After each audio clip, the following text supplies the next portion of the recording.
Hey everyone, Britta Albert here. If this is your first time here, I'm a spiritual life coach. It's my goal to help you overcome the obstacles that are standing in the way of you living your best and most authentic life. Today's video, I want to tell you a story. This is something that happened recently, but also over the course of the last 3 years. And I have permission from my son to share this story with you guys. And he hopes that in sharing his part of the story, that maybe it can help somebody else as well. So today what I want to talk about is, do we overreact sometimes?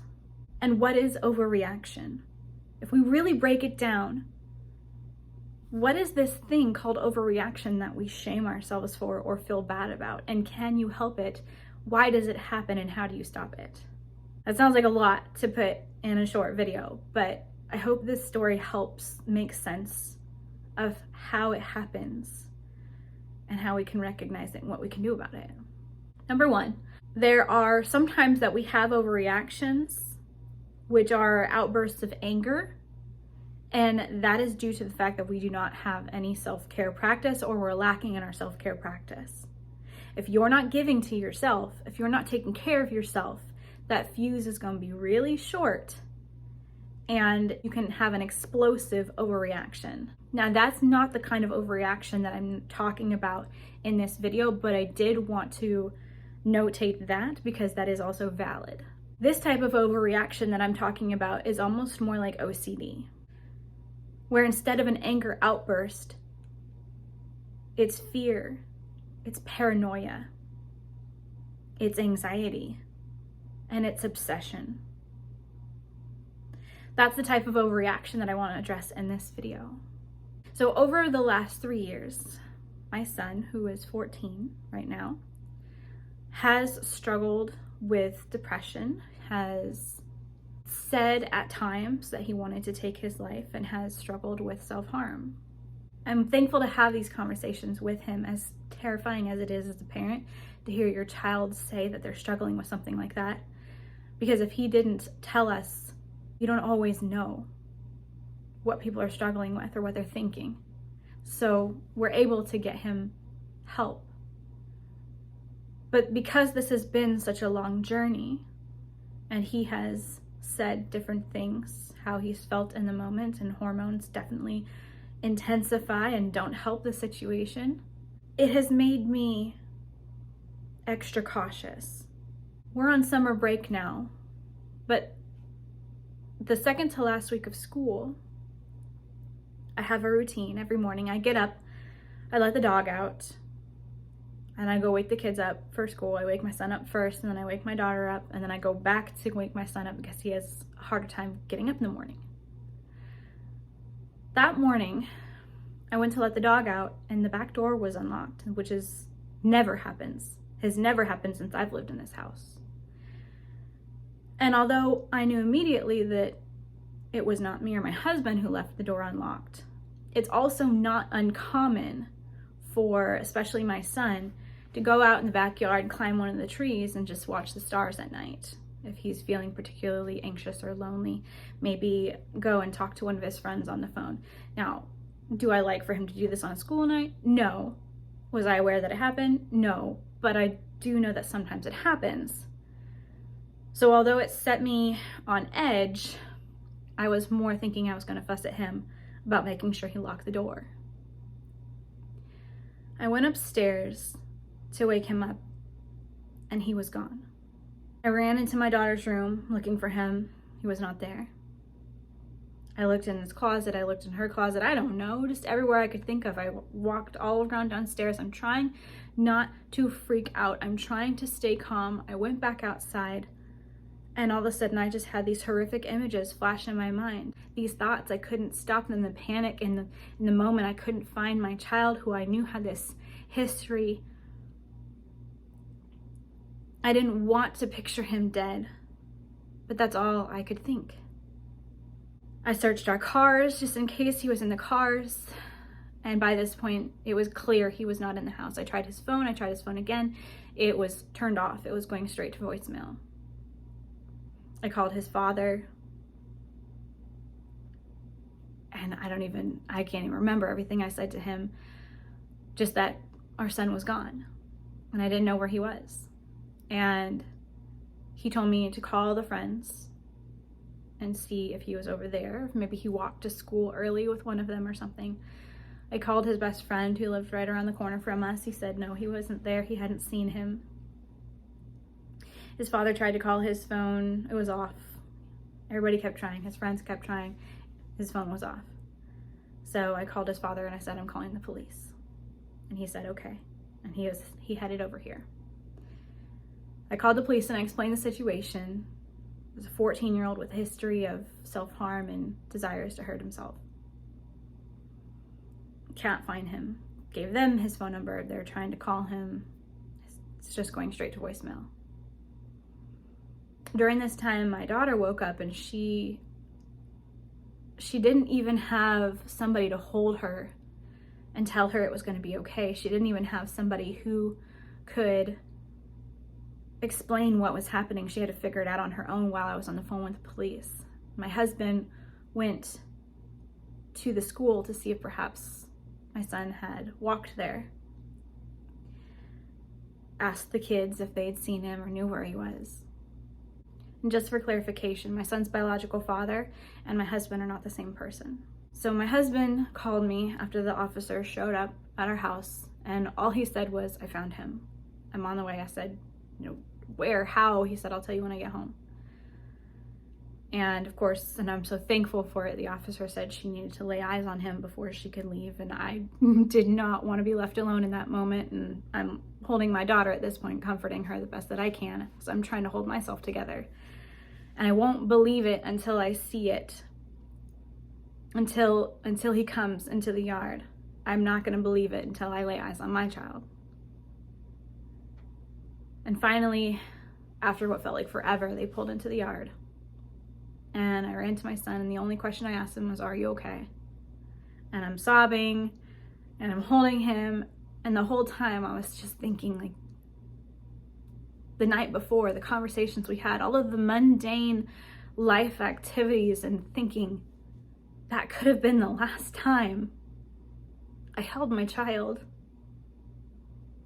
That could have been the last time I ever saw him. And the officer needed to speak to him and make sure he was safe and find out why he left. And so we gave them privacy because I didn't care if I was the worst parent in the world and he told the officer he wanted to live somewhere else. I just wanted him to have somebody that he could share the truth with, whatever the truth was. I didn't know at that point yet. So we all went inside, and he stood outside with the officer and talked to her, and she left. And after he came inside, my husband told me that when he had gone to the school, he tried again to call my son's phone. This time he got through. My son told him exactly where he was, and he went and picked him up. He was at a church. But when my husband got there, there was a girl with my son. I wish this was a case of middle schoolers wanting to hook up. But what had happened is he had a friend who was thinking about taking her life, and they were texting through the night, and he said, meet me somewhere. We need to talk this through. And so they found this church that was, I guess, the halfway point between her house and our house. And they both walked there and they talked all night. And he told the officer, and she went to the girl's house and checked on her, made sure she was safe. And that was partially why it took so long for my husband to get back with my son, because he asked this little girl, he said, do you have family that's missing you and worried? And so he dropped her off at her house.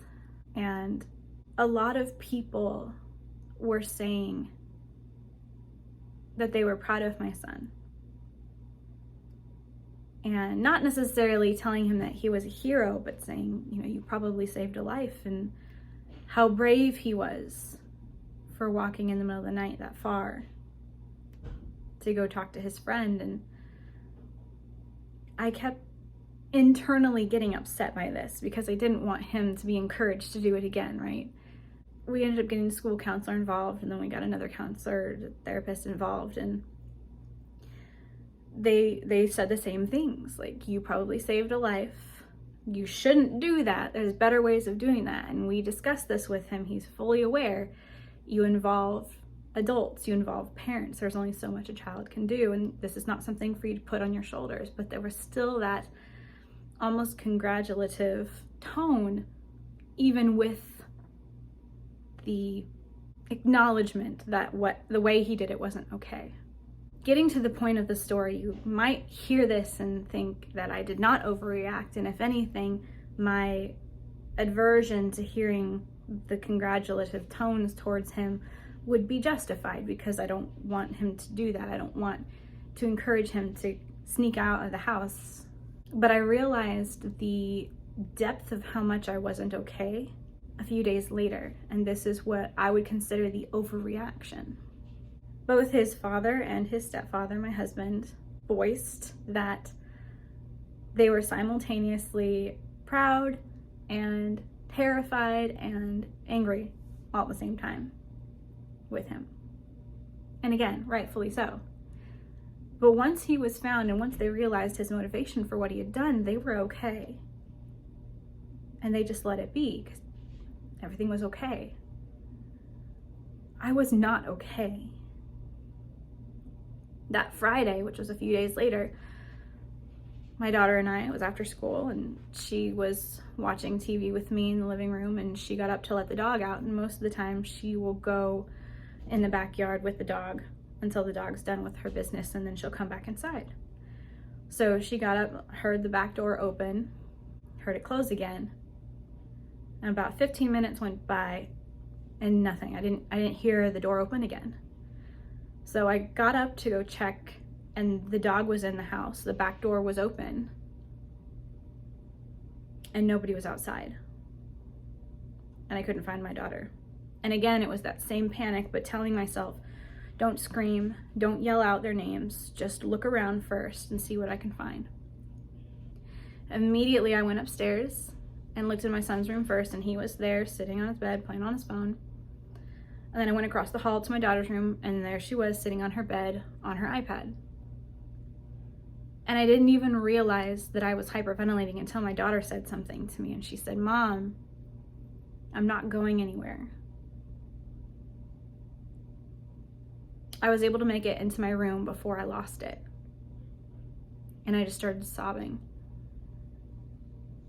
And I realized that I was reenacting not being able to find my son, and I didn't want to feel this way or be that paranoid. The last 2 nights, I hadn't slept at all. I was listening. I made my husband leave the door open to our bedroom so that I could hear if somebody came downstairs.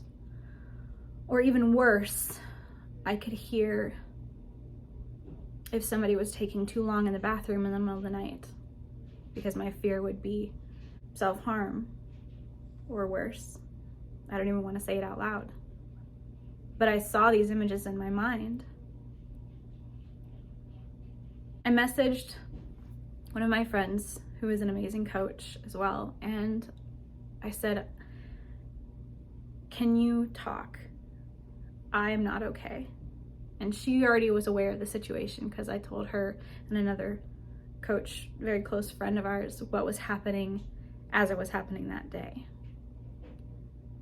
And she said yes. She got on the phone with me, and she was coaching me through it, and I was crying, and I was letting it all out, all of my fears, all of the unspeakable things that I didn't want to think or picture. I spoke out loud. And then she asked a question.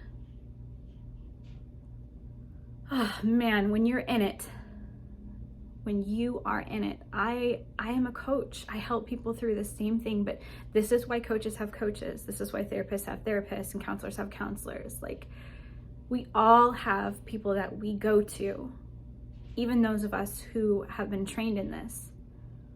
And I'm so grateful for her, because the question she asked was so simple, and a mountain of truth exploded from it. There is a shift happening. I say it's happening. It's already happened. We're in the midst of it. You'll find that you'll start to experience things, if you haven't already, that you've experienced before, but this time it's going to be different. This time it's a different outcome. It's like the world is writing itself. Like your timeline is writing itself. I don't mean writing as in like writing, but right and wrong. Like it's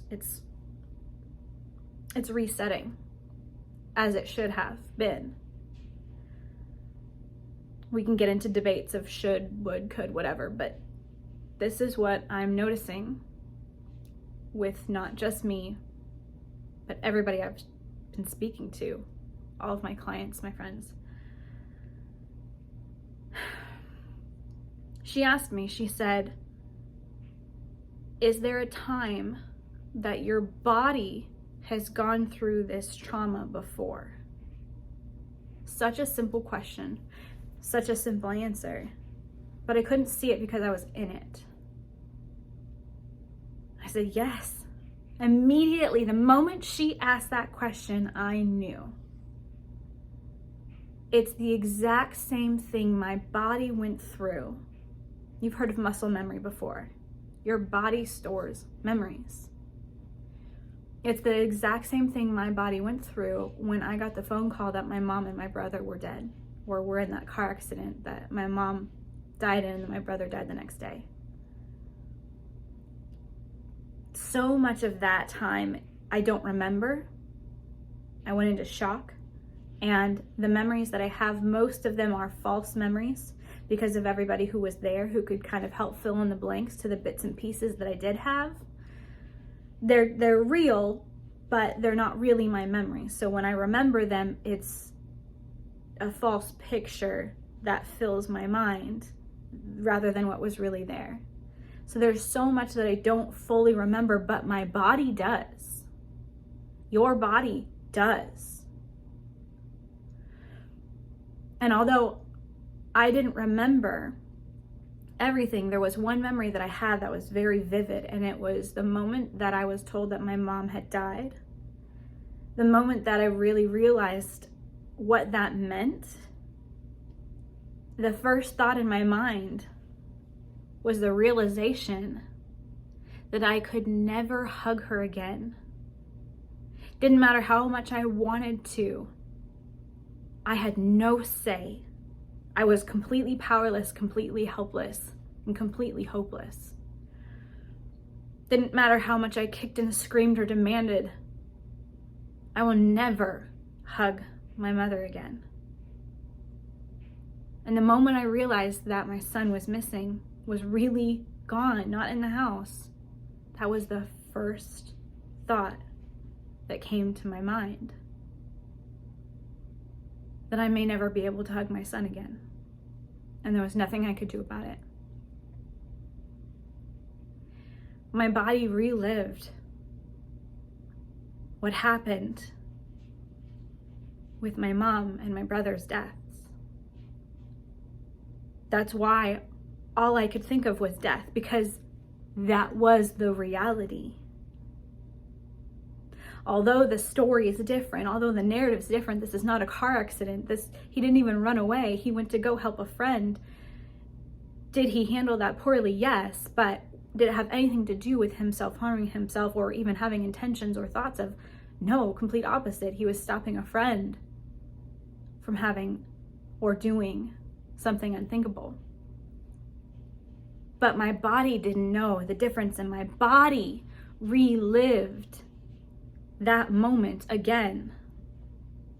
And the moment I realized that, I was able to accept that just because that was the reality then does not mean it's the reality now. And the moment that that surfaced, the moment that I was able to acknowledge and recognize that that's why I wasn't okay in compared to my ex and my husband. Why they were upset, but they were okay. They felt safe in their bodies. They felt the situation was safe, was okay, was over with. And I didn't. Because I kept feeling like that was going to be the same result. But when I realized that it's the same story, but a different outcome, I was able to accept that and to tell myself that and to really acknowledge that's not the reality this time. And I don't have very many moments in my life of supernatural healing, but this was one of them. The moment that those words came out of my mouth, I still felt raw, I still felt vulnerable, I still felt exhausted, but the paranoia was gone. The anxiety was gone. The feeling of doom was gone. The feeling of helplessness and hopelessness was gone. I've had several conversations with my son since then. He couldn't have possibly known that that was within me. How could he? I didn't even know it existed.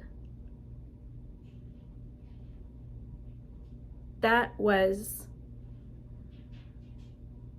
what you would call the divine feminine version of healing, which is rip the bandage off. That was an intense emotional trauma that I felt. And how do we heal the traumas? We feel them. We allow ourselves to feel them. We stop burying them. We stop running from them. We acknowledge their existence. And we acknowledge the truth about how we actually feel about it.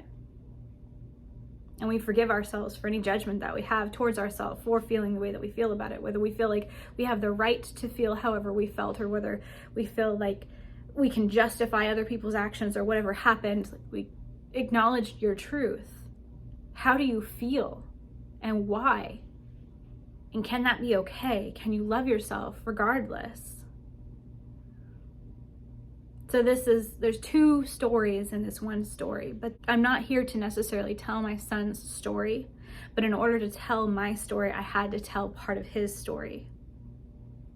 And hopefully one day he can tell his story if he so chooses.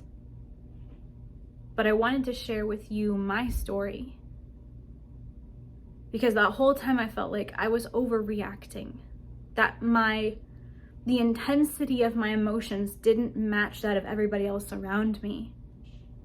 Where my husband held space for me and understood that I wasn't okay and didn't expect me to be okay because that's my son, that's my baby, that's my firstborn. He's the one who made me a mother. To him, it completely made sense that my reactions would be much more intense than him. But to me, I knew it was too much. And finding out why was instrumental in a depth of healing I don't know that I would have been able to achieve any other way. So for that, I'm grateful. Do I want to go through that again? Hell no. But I am grateful. I hope this story helped you, maybe inspired you. If you have a similar story, I would love to hear it. So please comment it below. And if you feel led, if you have situations like this that you want to talk to a coach, if you want help working through them, below I actually have a link where you can schedule a free 30-minute call with me. We actually get on the phone and have a conversation and work through some of this stuff, the hard stuff, the stuff we need help with. And if this video resonates with you and you'd like to see more, please don't forget to subscribe and share this video with somebody who you think needs to hear it as well. You never know who you can be a blessing to. I love you guys. I'll see you next time.